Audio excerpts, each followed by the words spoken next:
এমনিতে প্রফেসর মানুষ, বিদ্যা বুদ্ধিতে নাগাল পাওয়া মুশকিল। সৌগত রায়কে সব থেকে ভালো লেগেছিল নারদার তোলা ছবিতে। কট্টর তৃণমূল বলে প্রচারিত, তবে নিন্দুকে বলে জেপি নাড্ডা কিংবা অমিত শাহের সঙ্গে খাবার টেবিলেও তিনি বেশ স্বচ্ছন্দ। প্রফেসর মানুষ ভাষাতেও অনবদ্য, তার ভাষাতে ঝড় ওঠে। বিরোধীদের চর মারার কথা বলেন উচ্চ গ্রামে। তিনি বীর, উন্নত শির। কংগ্রেস আমলেও মন্ত্রিত্বের স্বাদ নিয়েছিলেন, সুযোগ বুঝে পাল্টি খেয়ে মন্ত্রী হয়েছিলেন ঘাসফুলেরও। এমনিতে অভিষেক প্রিয়, অভিষেকই মাইবাপ ছিল এতদিন, কিন্তু যেই না ঘটে উল্টালো অমনি অভিষেক প্রসঙ্গে প্রশ্ন করলে জবাব দেন, আমি ওর পিয়ে নই। রাজনীতির সাপ সিঁড়িতে তিনি কখন কোথায় থাকেন তা জানা বেশ কঠিন। হঠাৎ করেই তাকে মনে পড়ে গেল। বয়োজ্যেষ্ঠ মানুষ, কিছু শেখার আগ্রহে বুম নিয়ে কিছু প্রশ্ন করা গেল। বর্তমান রাজনীতি আলোড়িত টুলু মণ্ডলকে নিয়ে। একজন সামান্য গৃহশিক্ষক থেকে পাথর সম্রাট তো আর এমনি এমনি হয়নি। প্রয়োজন প্রচণ্ড অধ্যাবসায় আর রাজনীতির চৌম্বক ক্ষেত্রের কেন্দ্রে যাওয়ার ক্ষমতা। সবই বোঝেন সৌগত, কিন্তু উত্তরে কৃষাণুর মতো ড্রিবলিং। আদ্যপান্ত নাকি জানে শতাব্দী কেষ্ট। কেন স্যার?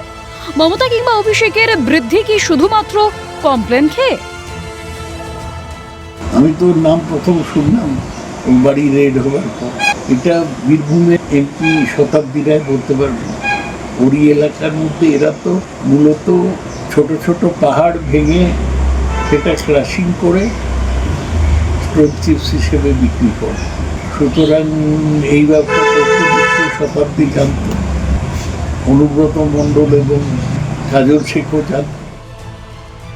এতদিন ধরে আপনার দিদি তো কেষ্টকে কোলের ভাই করে রেখেছিলেন। যেই না কেষ্টের বাঁশি বাজলো অন্য সুরে, অমনি আপনার ভুল বদল। এরপর প্রশ্ন করা হয়েছিল তসলিমা নাসরিন প্রসঙ্গে। বাম আমলে বিতরণ, গেরুয়ায় প্রত্যাবর্তন। মাঝের 15 বছর ঘাসফুল ইমাম ভাতা দিয়ে উচ্চ ভাবনার পরিচয় দিয়েছিল, কিন্তু একজন কবিকে ফিরিয়ে আনার সাহস দেখায়নি।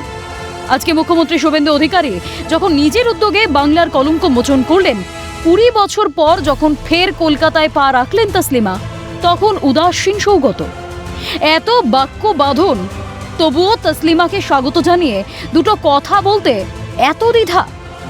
রাজ্যের সম্মানের প্রশ্নেও রাজনীতি, এ কেমন কথা স্যার? তসলিমা নাসরিন একজন ভালো কবি, ভালো লেখিকা, খুব সাহসী, খুব জনপ্রিয়। উনি ছিলেন না, এখন এসছেন, এটা আনন্দের খবর। যাই হোক, তিনি এখন ফু দিয়ে চা খান। ওয়ারেন বাফেট বলেছেন, নদীর গভীরতা মাপতে 2 পা নাবাতে নেই। তিনি 1 পা জলে আর 1 পা ডাঙায় রেখে জল মাপছেন হয়তো। যাই হোক, শিক্ষিত মানুষ, তার উপর প্রফেসর, অনেক কিছু শেখা গেল। মাছ ভাজা থেকে উল্টে খাওয়া, যেমনটা তিনি শেখালেন। ক্যালকাটা নিউজ।